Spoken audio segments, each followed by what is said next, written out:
The Grow My Cleaning Company podcast helps owners of cleaning companies just like you to grow your company and yourself so you can make more money and finally get the time and money freedom that probably got you into this business. Discover how to automate and create systems that allow you to grow like crazy without losing control. If you dig the show and want to show some love, subscribe, rate, and review on iTunes. It really helps. Enjoy the show. What is up, Cleaning Nation? This is Lindsay, the podcast producer / client happiness manager here at Grow My Cleaning Company, wearing two hats as always. And today I am joined with the fabulous mindset ninja guru, all of the above, Tracy Thompson. And we just got fresh back from an event last week with our Next Level in Millionaire Mindset members. And Tracy and I got to see each other in person again. Actually, the whole team. It was so awesome. Yes. And so we had some takeaways from the event, some mindset stuff pop up as it always does. Always. So Tracy and I wanted to bring that to you today. Tracy, take it from here. We were talking before we recorded about perfectionism and decisions. What are we going to talk about today? Yes. So, hello, Clean Nation. How are you? Hopefully you're out there making bold decisions and taking lots of action and feeling confident and amazing and going, yes, I rock. Oh, wait, no, not all the time. Okay. So, all right. So you know what? The truth is most of us need to level up in our decision making and our action taking. And one of the things that came up as a theme during our live event was I keep hearing the owners say, but I'm a perfectionist. I really need things to be right. I need to do it right the first time because, if anything's worth doing, it's worth doing right. And we hear so many of these sort of catchphrases, euphemisms. I'm committed to excellence. That's why I take 5 weeks to make one decision and then take an action because it needs to be right. And so I addressed this particular topic but I'm a perfectionist. So how many of you out there have ever felt like, okay, you know what? I'm kind of a perfectionist. I need things to be right. Okay. All right. I'm raising my hand for those of you on the podcast, like waving it. Right. So this is for you. So what I shared with everyone was to take a moment and let's kind of unpack what is perfectionism anyway? Yes. What does it look like? How does it translate into our real world businesses and our life? Well, the symptoms of perfectionism is usually it takes you longer to make a decision because you're weighing out all the options and all the variables. You're trying to see, not only 10 steps ahead, but you're trying to see oftentimes years ahead.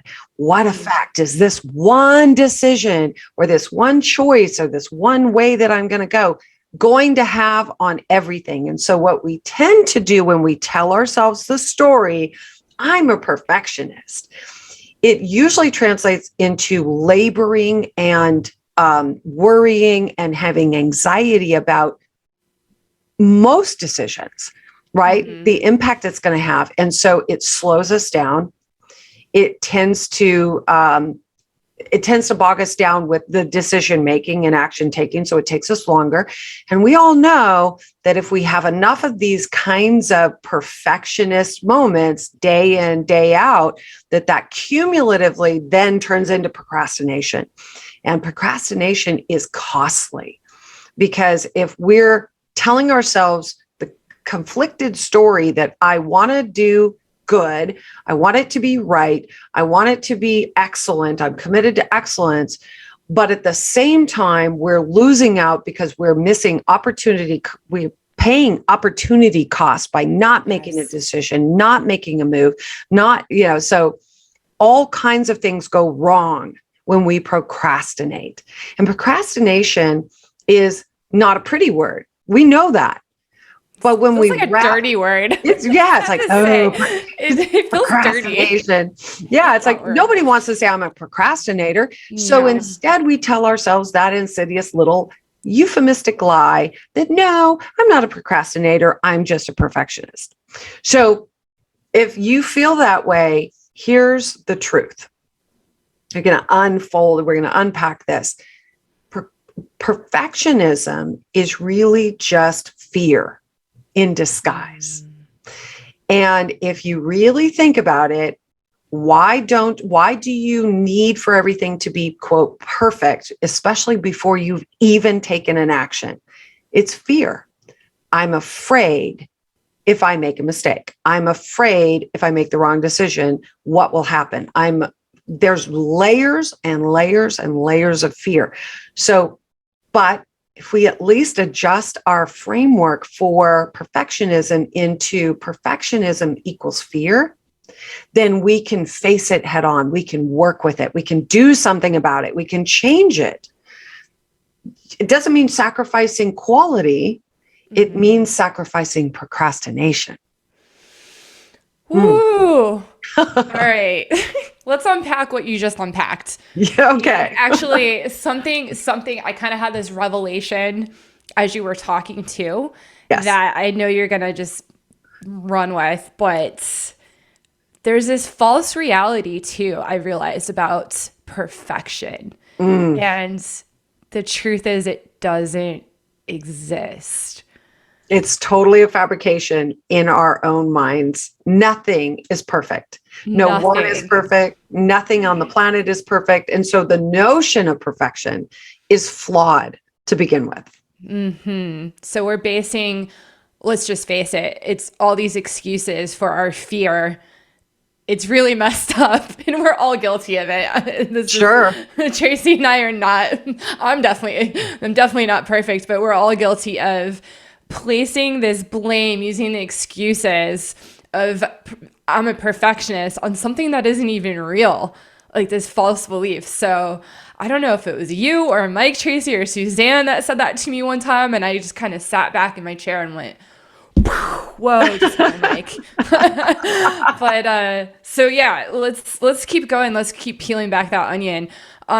Tracy, something we hear Mike say a lot, and I was saying this before we started recording, that I actually struggle with, and it relates to this theme, is that Mike will tell us and the team, and when he's coaching, he'll say, often wrong, never in doubt. To help with decisions, right? And I'm always thinking, okay, but like, why would you want to be often wrong? Like, that's where I struggle. Like, I'm like, oh, I get the energy behind that statement, but what if you're like, okay, I'm ready to make decisions, right? I'm ready to do this, but I'm still scared. Like, let's be real, I'm still scared. And what if I screw up like big time, or what if I make a lot of little mistakes? So coach me on this, Tracy. I'm the monkey mind here, right? I'm the devil's advocate. Yeah. What do you tell the monkey minds? Okay, this is great. Thank you so much for bringing that up, Lindsay. And Mike does say that a lot. Often wrong, never in doubt. So let's unpack each part of that. So the first part, often wrong. So what he's referring to is the willingness, not being wrong, but the willingness to make mistakes in order to find the right way to do something. So instead of sitting and spinning in your own head, trying to play out all the possibilities and everything, what he's saying is it's more useful, more impactful, and successful. This is a secret. This is a secret he's revealing about the mindset of multimillionaires and successful people. Think Elon Musk, okay? He was so willing to embrace the suck, right? He was so willing to embrace being wrong repeatedly. And for most of us, our egos, frankly, are kind of fragile around being wrong, okay? So what Mike's saying is, be willing to be wrong, to do your crappy 1.0 version so that you can get to the less crappy 2.0 and the okay, 3.0, and this is pretty good, 4.0, and then 5.0, right? So that's all that means. It doesn't mean be wrong often. It means be willing to be wrong for the sake of moving you towards a better version. So that's the first piece. And then the second piece, this is where the power comes in. This is where it's really, this is the $1 million mindset right here. Never in doubt.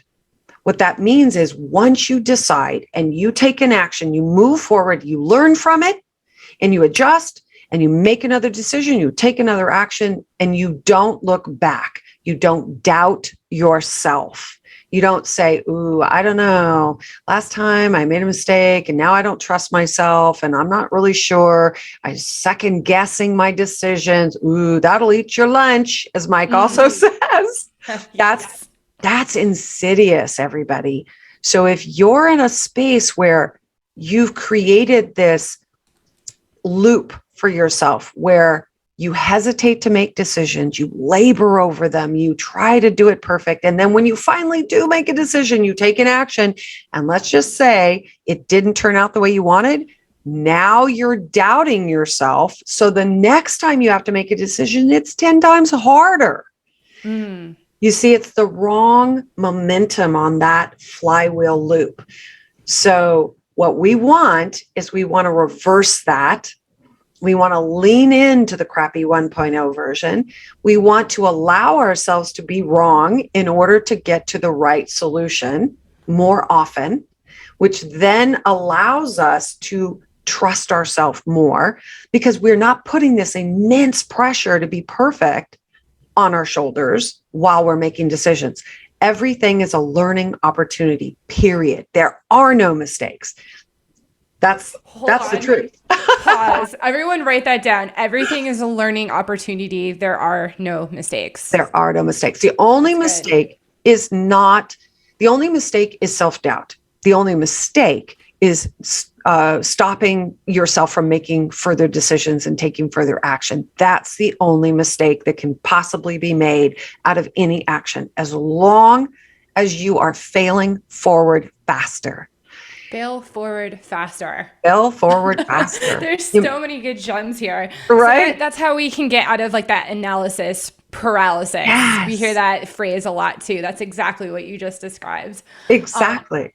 Yes. Okay, Tracy, I'm going to put you on the spot here. Yes. So I'm a cleaning business owner, not in real life. I'm just saying, pretend I'm a cleaning business owner. Mm-hmm. And I want to start practicing this. Maybe not like a huge decision, but what can I do today to start using this muscle, right? I feel like it's a muscle. How can I practice making decisions like this?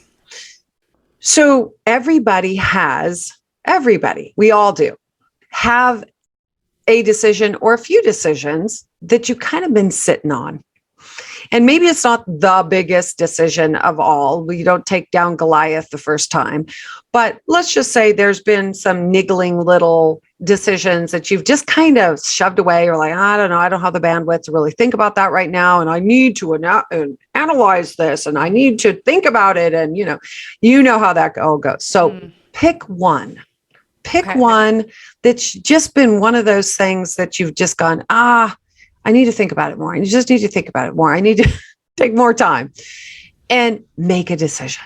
And then take an action. One action, a decision and an action that aligns with that decision right now. With the mindset that there are no mistakes, there's only learning from our action taken, right? There's only one way to look at this and move forward. So today, we all have one. Take one of those and then afterwards, tune in. How does it feel? At first, it's like going back to the gym. It might feel sore. It might feel, you were like, okay, that was a little painful because I'm not used to it. But when the world doesn't come apart, when you don't die, when nobody else dies, when everything is okay, I want you to go, wow, I'm all right. Acknowledge that you survived it and take the bounce. I call it taking the bounce, and then go right into taking another action, making another micro decision and taking another micro action. So Starts with one. Just start with one thing that you've been putting off, making a decision. Make the decision, take an action today. Okay. So here's a very specific question.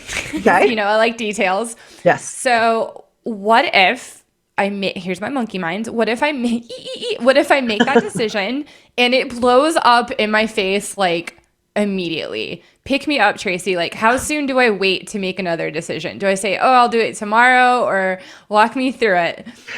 So the best time, and believe it or not, here's another lie we tell ourselves, that we learn the best from our wins. Ooh. That we think. This is a lie. Okay, write this down. That we do the best work, we learn the most from when we win. Wrong. That's not how we're wired. Human beings learn more and are pushed more to growth through mistakes, through what we didn't do right, what we, sometimes it blows up in our face. I want to give you can I give you an example? Yes, please. Okay. This is a real example. I will not name names, but we have a client who we've been working with, and he's still kind of holding on to, I have to be the one cleaning, right? And he's been trying to work on that mindset of shifting. It's like, he doesn't have to be the one. So he went out to a location, and he was supposed to be training his replacement, cleaner. And he made the decision that he was going to go and do the bathrooms himself to expedite time. It's like, see, this is why, I don't have cleaners, because they don't do it as fast as I do, blah, blah, blah. So he was trying to rush through. He went into the bathrooms, and because he was trying to do too many things, he had his phone. He was answering emails. People were calling him. He was in the middle of all this stuff while he was trying to clean the bathroom. And the bathroom flooded.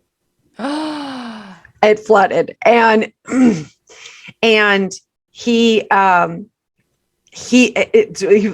was okay in the end. But that was one of those things where he was like, all right, that just blew up in my face. He was making decisions, but they weren't very conscious. He was like, well, I'll just take this call, or I'll just take care of this one fire that's going on, and deciding that he was the best choice for doing the cleaning, when clearly this was not a good choice. But he got conscious, and he said, he heard my voice, he said, in his head, and he said, Tracy, I can hear her now going, okay, what did you learn?